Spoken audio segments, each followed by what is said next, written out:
गर्मी से हिफाजत की तदाबीर। फरमाने आखिरी नबी सल्लल्लाहु अलैहि वसल्लम, जब सख्त गर्मी होती है तो बंदा कहता है ला इलाहा इल्लल्लाह, आज बड़ी गर्मी है, अल्लाहुम्मा अजिरनी मिन हर्रि जहन्नम, यानी ऐ अल्लाह मुझे जहन्नम की गर्मी से पनाह दे। अल्लाह पाक दोज़ख से फरमाता है मेरा बंदा मुझसे तेरी गर्मी से पनाह मांग रहा है और मैं तुझे गवाह बनाता हूँ कि मैंने उसे तेरी गर्मी से पनाह दी। ये आशिकान रसूल आजकल वाकई गर्मी की शिद्दत की लहर आ गई है, लू चल रही है। याद रखिए गर्मी को बुरा कहना बुरी बात है, क्योंकि गर्मी का गिला शिकवा करने वाला एक तरह से गर्मी को पैदा करने वाले यानी रब्बुल इज्जत की शिकायत कर रहा है। गोया कह रहा है कि देखो अल्लाह पाक ने गर्मी बढ़ा दी है, तो ये मुनासिब नहीं है। हर मौसम अल्लाह पाक की तरफ से ही होता है। मौसम की तब्दीलियाँ भी रब्बे करीम की तरफ से होती है। कभी हवा ज़ोर से चलती है, कभी रुक जाती है, कभी बारिशों का ज़ोर होता है तो कभी खुश्क साली होती है।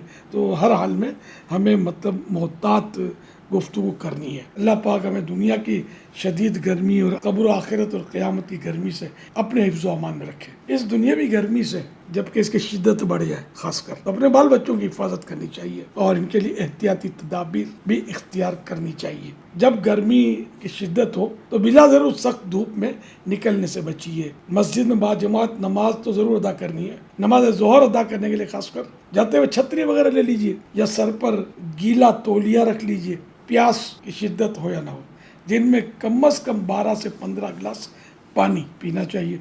और ये भी इसमें भी देखना चाहिए कि अगर काम ऐसा है कि पसीने खूब बह रहे हैं तो फिर मिकदार पानी की बढ़ानी होगी। तलिमकान घर के सेहत बख्श जूसेस इस्तेमाल कीजिए, मसलन सत्तू का शरबत, खीरे का जूस, नारियल का पानी, शहद मिला पानी, नींबू पानी और नमकीन छाछ वगैरह। गन्ने का रस भी अच्छा है, लेकिन गन्ने का रस घर में नहीं निकाला जा सकता, आमतौर पे ये बाज़ार से लेना होता है। तो जब भी गन्ने का रस लें तो ये इनसे बात करें कि बगैर बर्फ़ का वो निकालें, किसी किस्म के इसमें मिठास ना डालें। तो खालिश गन्ने का रस ये काफ़ी मुफीद है, कई बीमारियों का इसमें इलाज भी है। तो इस तरह के उम्दा जूसेस इस्तेमाल कीजिए, अपने बच्चों को पिलाइए। ऐसे फल और सब्जियां जिनकी तासीर ठंडी हो, मसलन कद्दू शरीफ, तूरी, लीमू, खीरा, सलाद, तरबूज, फलसा वगैरह वगैरह इस्तेमाल कीजिए। मुमकिन हो दिन में कम से कम 2 मरतबा और ना एक ही मरतबा नहा लीजिए, तो इंशाअल्लाह इससे पसीने की बदबू भी दूर होगी, बदन को भी ठंडक मिलेगी। फास्ट फूड और गर्म तासीर वाली